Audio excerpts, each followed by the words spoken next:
I feel the weight of this era pressing down on you, the shadow of a violence that spares no voice, no belief, no conviction. Today, I speak to you about the tragic murder of Charlie Kirk, a conservative political activist, a leader of young people, a public voice for a political viewpoint that divides yet is also heard, because we need to understand the deeper meaning of this event. It's not just about a gunshot, not just about political parties. It's about humanity, loss of control, extremism, identity. Charlie Kirk was shot and killed at a university event at Utah Valley University on a day that began like so many others: speeches, debates, a young audience, anticipation, warmth. He was speaking about mass shootings in the United States when a bullet tore through the air, striking him in the neck, fired from a nearby building, aimed directly at him. He fell. That scene, witnessed by thousands, spread fear, disbelief, and pain. A suspect has been apprehended. 22-year-old Tyler Robinson, who, according to the investigation, showed an obsession with the activist. He studied campus maps, followed his public events, tracked his movements. There were messages, digital and physical, indicating a plan and intent. A note speaking of taking Kirk out, texts, prior preparation. DNA found on a cloth wrapped around the weapon and on a screw at the crime scene links this suspect to the act. This crime, if fully confirmed, is not random. It belongs to a growing number of incidents where politics, ideology, technology, and rage combine explosively. Extremism on all sides has become not just an abstract threat, but a concrete, immediate one. When inflammatory words find people who take them beyond mere discourse, violently so. As I observe this scenario, I see dark echoes of something I witnessed in early 20th century Europe, when ideas ceased to be fought with ideas and were instead fought with bullets. This is how the flames of fascism were ignited, when debate turned into a duel and disagreement turned into enmity. Today, I see the same logic corroding the social fabric of your time, only now amplified by machines that fit in the palm of your hand. The death of Charlie Kirk, more than the silencing of an individual, is the outcry of a sick system. He was not killed only by a finger on the trigger, but by a current of hatred that has been fueled like a fire in a dry field. The suspect didn't need to know Charlie personally. It was enough to feel that he represented everything that should be destroyed. That's what extremism does. It transforms people into symbols and symbols into targets. The technology I once dreamed would liberate the human mind now also serves to imprison it. Social media has created parallel realities where anger is rewarded, empathy is ridiculed, and fear spreads faster than truth. Young people, once curious, now find meaning in communities that feed them resentment. Each click is a step deeper into a tunnel where there is light only for those who hate the same enemy. I have studied the nature of the universe, but nothing seems more unpredictable to me than the nature of the human mind when it decides to abandon reason.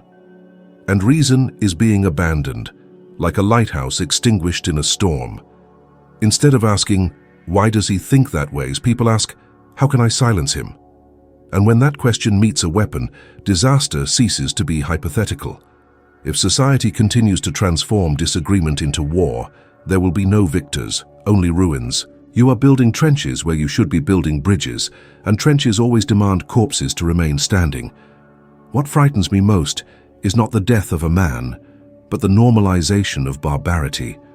The shock lasts for hours, comments inflame social media for a few days, and then forgetfulness sets in, until the next shot awakens the same brief fury and the same emptiness. Violence has become a spectacle, and indifference routine. You are becoming accustomed to the unacceptable, and that is the silent prelude to the moral collapse of a civilization. When people witness a tragedy like this and say, he deserved it, or it was just another one, something vital has already died within them. This is how societies become dehumanized, not with a sudden explosion, but with the slow erosion of empathy. Today, a conservative activist, tomorrow, a progressive teacher, then a neighbor who merely spoke their mind. What begins as selective targeting ends as a generalized hunt. I understand that many feel powerless in the face of all this, and therefore surrender their will to figures who promise absolute order, leaders who offer simple answers to complex problems. But the price of order imposed by force is always freedom, and without freedom the human mind rots. History has proven this more than once. Regimes are born promising security and die leaving only fear and silence. Emotions are now manipulated with surgical precision. Digital platforms operate as invisible laboratories where indignation is distilled drop by drop until it overflows. With each tragic news story, algorithms push more of the same venom, creating the illusion that the entire world is on the brink of civil war. But it's not the world. It's the distorted mirror they show you, and which you come to believe is reality. When fear dominates, truth loses value. People cease to seek what is real and begin to seek what confirms their fears. This creates an endless chain of suspicion, anger, and violence, a spiral that consumes everything around it. The murder of Charlie Kirk became fuel for more hatred, not for reflection. And that is what saddens me most, the inability to transform pain into wisdom. If there is anything I have learned throughout my life, it is that no society can survive if it renounces dialogue. The first reaction to violence is to want to silence the other. But silencing does not heal, it only postpones the next explosion. The antidote to extremism is not to silence ideas, but to rebuild the ability to listen to them without wanting to destroy them. This requires courage, because listening to what offends us is one of the greatest challenges of the human mind. It is necessary to educate new generations, not to win arguments, but to understand them. To teach that convictions are not trenches, but hypotheses that must always be willing to evolve. A mind that closes itself off in absolute certainties becomes as fragile as glass, a single impact, and it shatters. This is what I have seen happen repeatedly in history. Dogmas that seemed unshakable crumbling in seconds, leaving only ashes. It is also necessary to cut the root that feeds fanaticism, loneliness. Many of those who plunge into hatred are not seeking to destroy the world. They are desperately seeking to belong somewhere.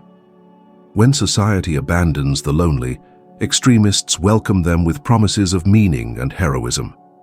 If we want to stop the violence, we need to offer genuine connections before hatred offers its own. The press and digital platforms have a role they can no longer ignore. They need to stop rewarding scandal and punishing nuance. When every tragedy becomes a spectacle and every debate becomes a battlefield, it is not informing, it is inflaming. Technology should broaden horizons, not narrow them until only a dark corridor leading to destruction remains. I still believe that empathy can be relearned, like a dormant muscle that begins to move again, but it will take courage to swim against the current of easy indignation. There will be mockery, there will be attacks and even threats. However, no worthwhile idea was ever built on fear. Human greatness is born from the audacity to protect even those with whom we disagree. It is not possible to prevent all tragedies, but it is possible to prevent them from becoming the new language of humanity. The only way out I see is a silent revolution, not of weapons but of consciences. A revolution that begins in each individual, willing to resist the impulse to hate, to mock, to react with fury. Because every act of humanity, however small it may seem, is a stone removed from the path of collapse. Civilization will not be saved by charismatic leaders nor by severe laws, but by ordinary people who choose to think for themselves, who refuse to be shaped by algorithms, who question what they read, who recognize the dignity even of those who challenge them. A society that thinks independently is immune to tyranny, but a society that only repeats slogans will always be a prisoner of the next demagogue who shouts loudest. If you want to honor the dead, do not transform their memory into ammunition. Transform it into a mirror. Ask yourselves, what kind of world allowed this to happen?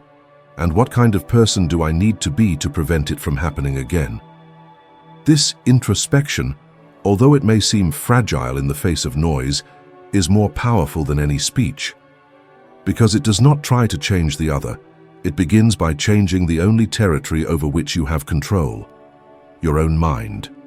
The death of Charlie Kirk need not be just another chapter in the chronicle of chaos. It can be the point at which humanity decides it has bled enough, that it decides that divergence is not an enemy, that difference is not a threat, that living with those who think differently is not weakness, it is maturity. And maturity is what your time most lacks. If there is one message I leave before this convulsive world, it is this: the value of human life cannot depend on the ideas it defends. When we begin to choose who deserves to live based on what they think, we are not defending a cause, we are digging our own extinction.